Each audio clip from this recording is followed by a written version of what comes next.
So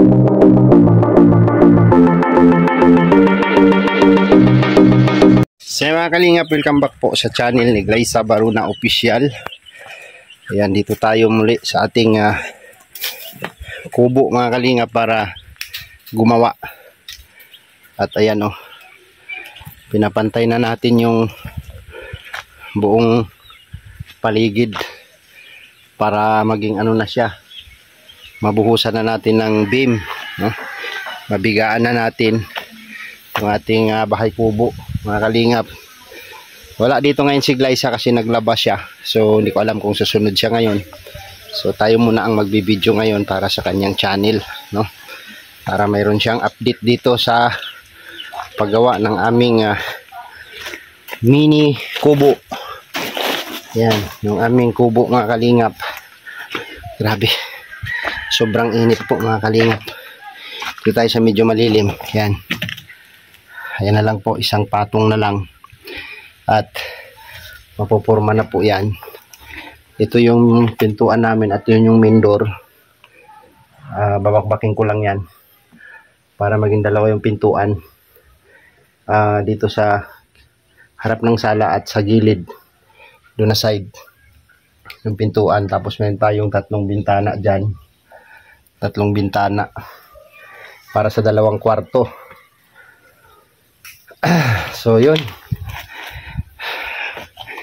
marami na akong nagawa. Ngayon na ako mag-video kasi hindi pa nakarating si Glyza. Ang tagal niyang pumunta rito.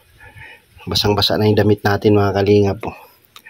So ayan, remember na ito mga kalingap. Ito po ay pagka ginawa natin yung ganitong trabaho ay maalala po natin yung mga nakaraan natin, yung ating mga pinagdaanan nung tayo po ay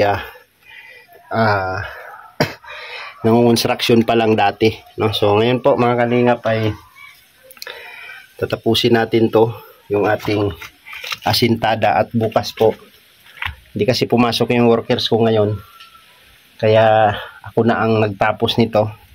Tatapusin ko na siya, and then bukas magpupurma na sila ng biga, So mayroon tayo ditong cross beam na tatawagin, cross beam, pag ganun, para yung kapit po ay matibay.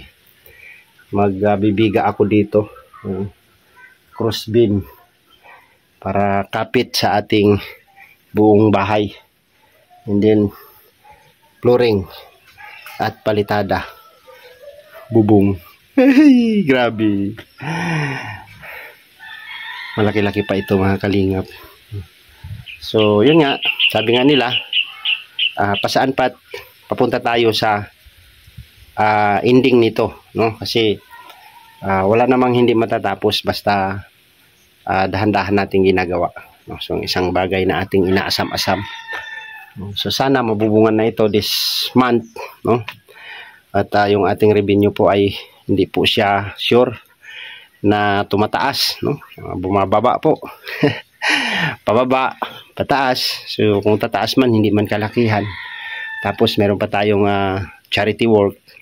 So hindi pwedeng ibuhos natin lahat dito mga kalingap. So itong nakaraang sahod, nag-budget ako ng 40,000. So ito yung natapos namin, Yan, paangat. At naantala nga tayo dahil doon sa ating babuyan. So ngayon dito ulit tayo. So pagka na bigaan na ito at nalagyan na siya ng cross beam, biga paikot, ang kasunod nito ay trusses, So bakal ang bibili natin, medyo may kamahalan pero matagal ang buhay, Kaysa naman magkahoy tayo, magkukulamber or maggood lumber tayo, naku, wala pang pinagkaiba sa bakal. So doon na tayo sa bakal kasi kompresyon ng good lumber ay kunti lang ang diferensya dun sa bakal. So ganun din, di ba? Ganun pa rin, parehas lang ang mathematics. So dito tayo sa bakal, mag steel trusses tayo, and then bubong. Pagka nabubungan at napluringan ay siguro pwede na dito, pwede na dito, mag-urong-urong na lang. Pag may gawa dito sa kabilang side, urong kayo doon, ganun na lang. at least nandito na tayo, no? Hindi na tayo mangungupahan. Yung ating ibabayad na pang upa na 5,000 is dito na lang, ipilising na lang natin dito, no? 5,000 palitada, no? Palitadahan natin. So ganon po kahirap ang gumawa ng bahay kubo, no? Ganon po kasi kahirap. So start na tayo. Yan yung kuya ko nagbubuo ng poste, kasi pupustihan namin yung gitna. Alright.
Kulangan pa ng drawan din na.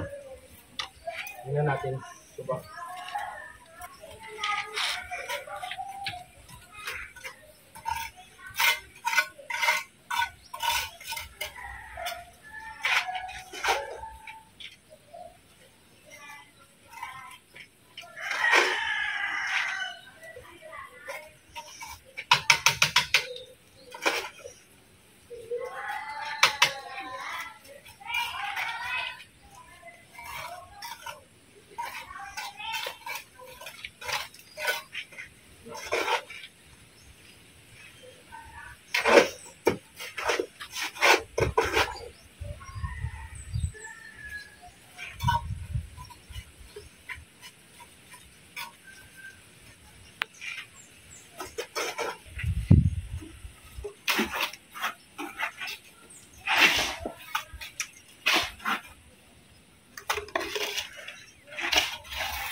Alright.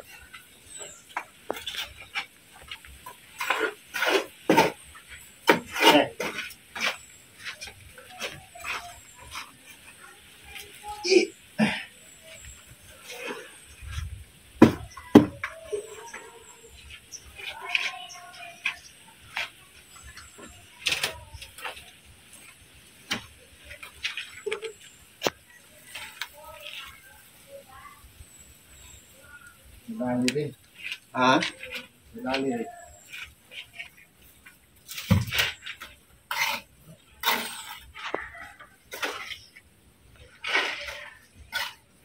Yeah. Okay.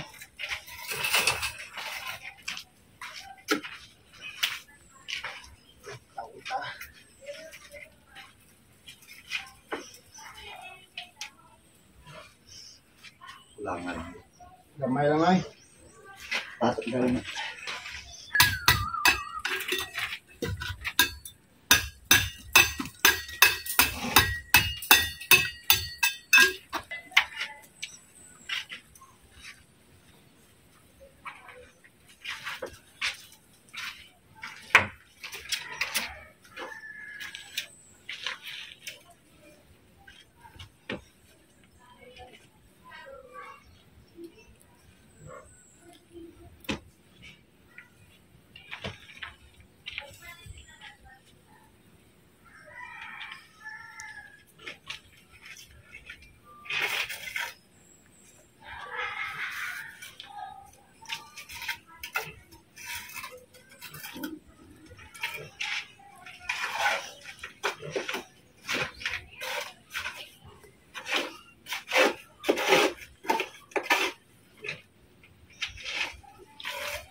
Tawilis yan eh, tawilis.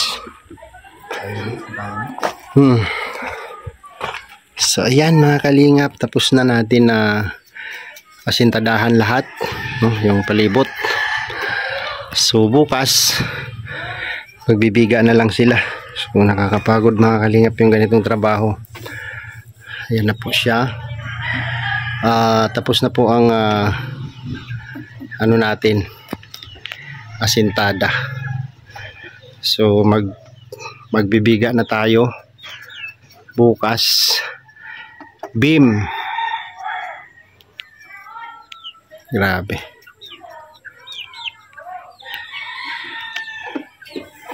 Bakit ganito yung video ko?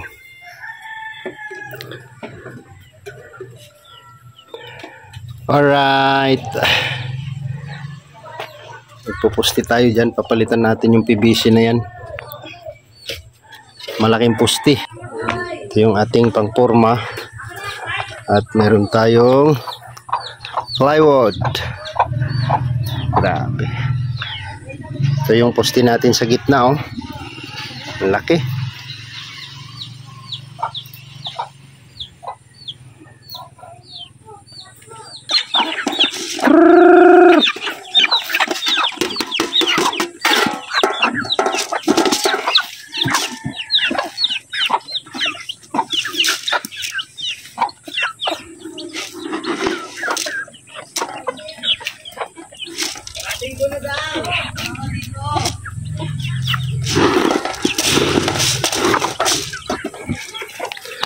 Na lang sila. Sumigla na sila ulit.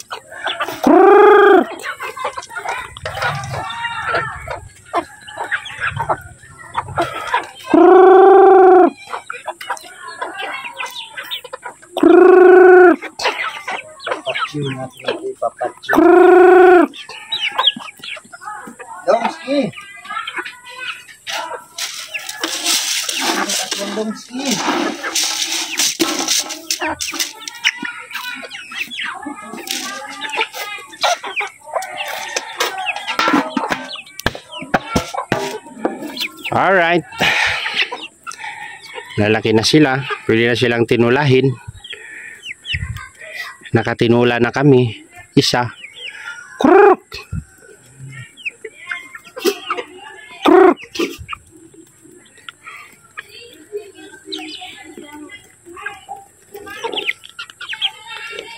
Ay, kawawa. Isa na lang yung sisiw niya. Yung mga nangangain po dito na pusa, mga kalingap. Kain kayo. Aaway pa. Nadunlan. Nadunlan. Nabulunan.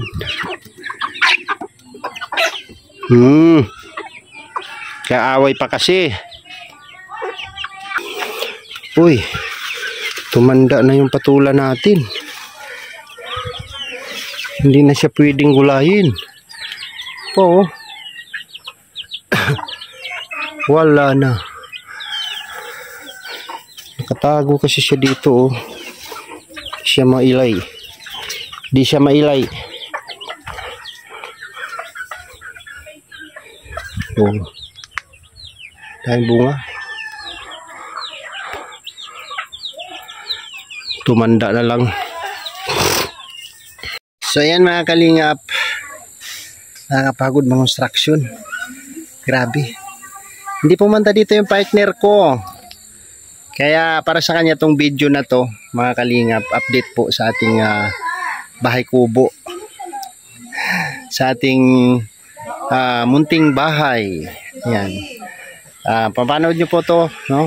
Sana suportahan nyo pa rin po si Glyza Baruna Official. So ngayon po, ay tapos na ako nag-relax. Ayan yung aming ginawa. Beam na lang ang kulang yan. Beam. So ngayon, magpapakain tayo ng ating piglets. Kasi 3 times a day siyang pinapakain. Ganito karami ang pinapakain ko sa kanya. So 3 kilos sa umaga, sa tanghali at sa hapon. So para maganda yung paglaki nila. So ito po ay free starter yung ating ipapakain. So tara.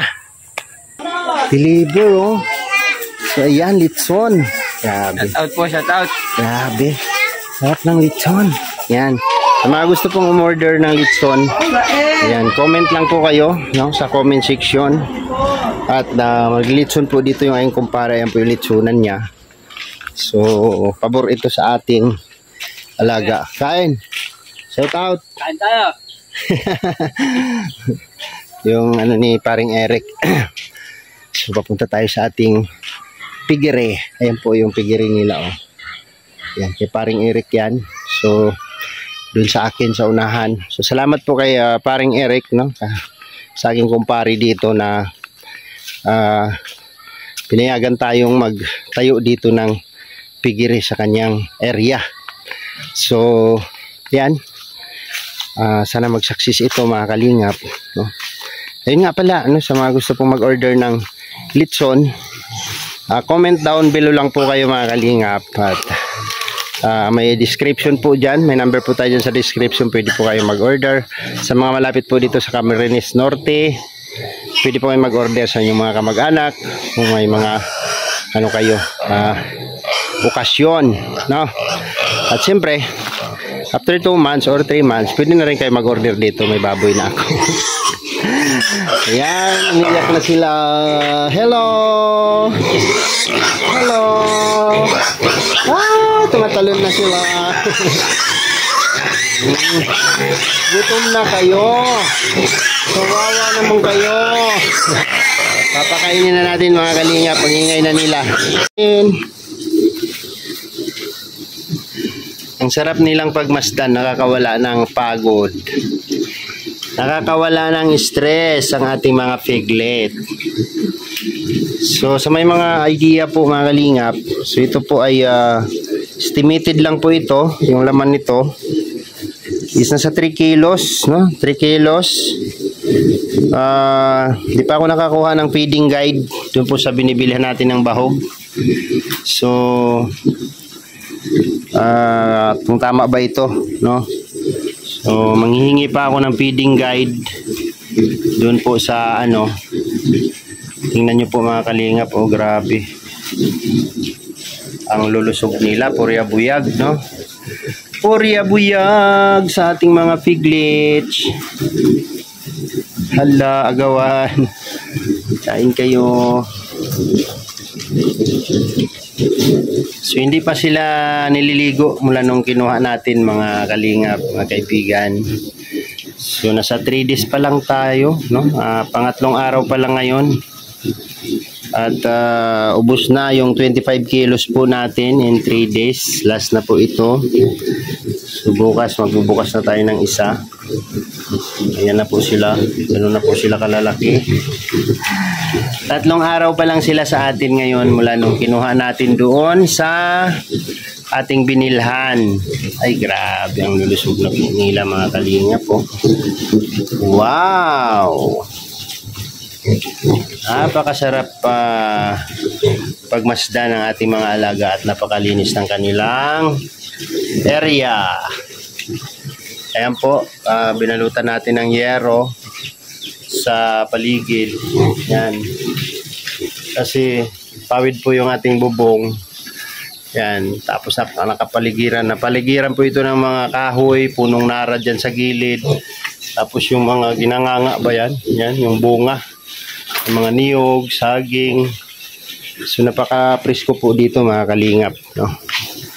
Oh, meron pa. Kala nyo ubos na ha. Oy. Oy. Grabe.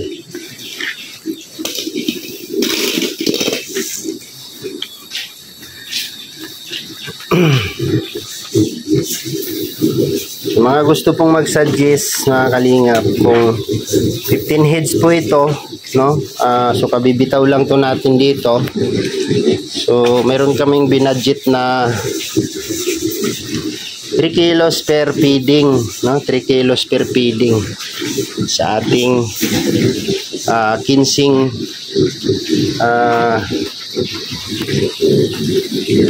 piraso, no?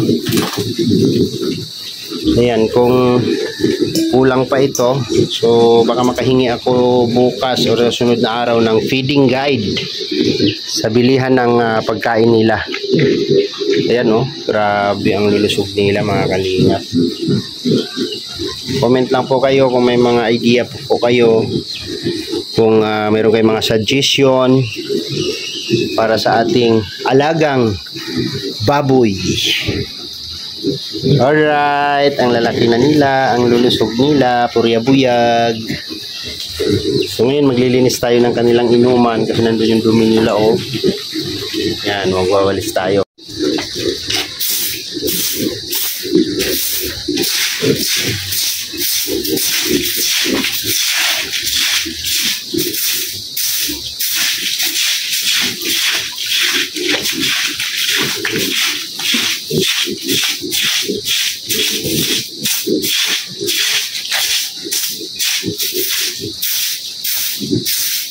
Dito sila umiinom.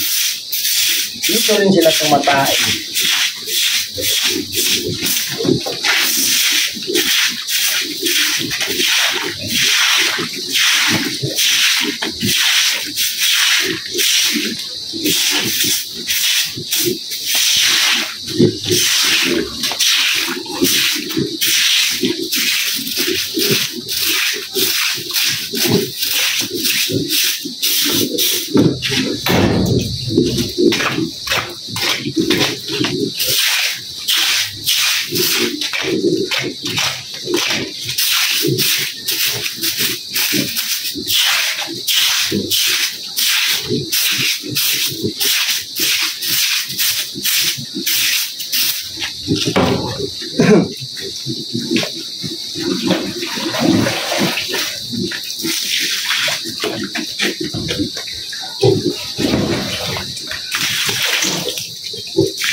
Tapos tayong ng tubig dito mga kalingap.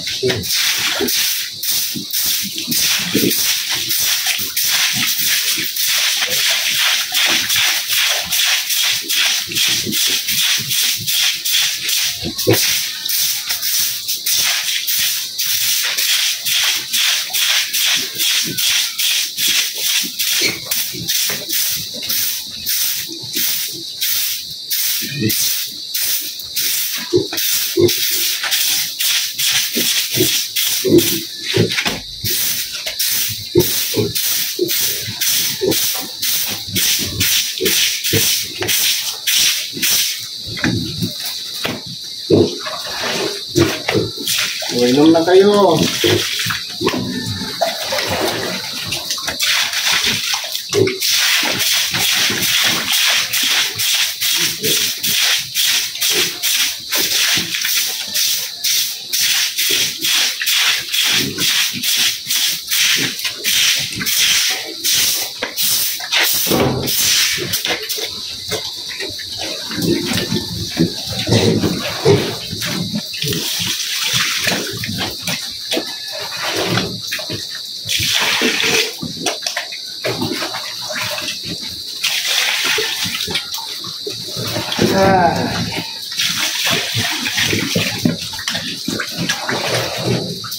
Inom na sila. Inom-inom. Mamam.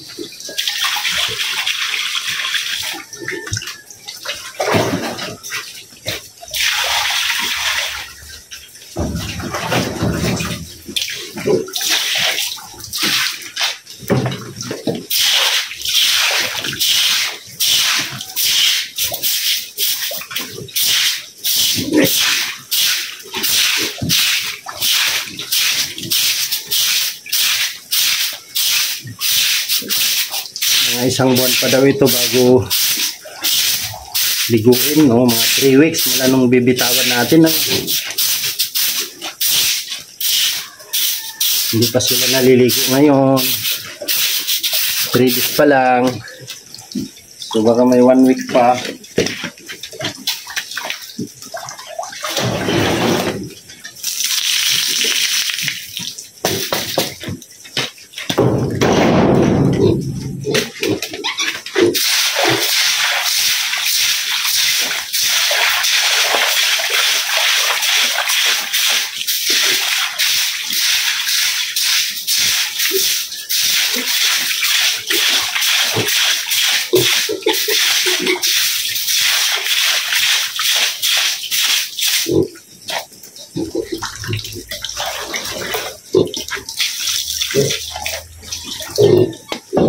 Mamam kayo, mamam. Mamam.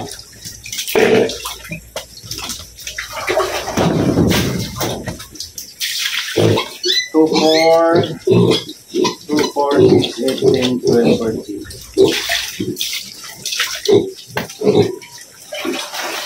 Inom kayo, inom.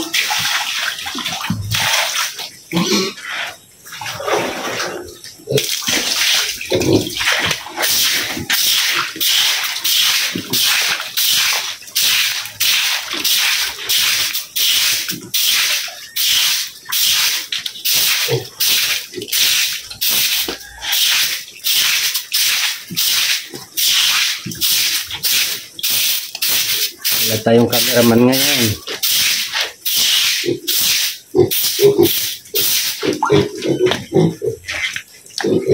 Uwi na kayo? Ha?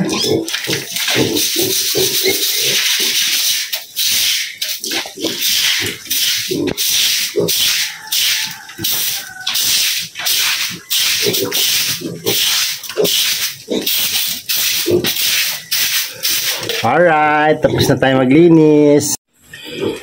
Yan sila umiinom. Ang kanilang inuman.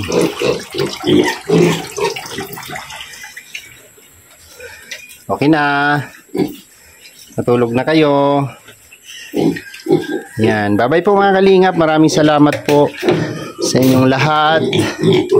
Oh, bye-bye na mga pigi. Babas, babus. Uy, ang aking lagayan. Yung ating butas doon, oh. Tatakpan pa natin yan.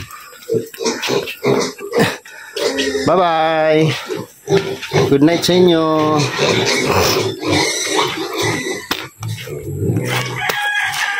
So yan, maraming salamat po sa inyong lahat mga kalingap. Sana patuloy nyo pa pong suportahan si Glyza Baruna Official. At siyempre, si Alex Librada Vlogs. Thank you po sa inyong lahat mga kalingap. God bless at mabuhay po tayong lahat. Hanggang sa muli. Bye-bye.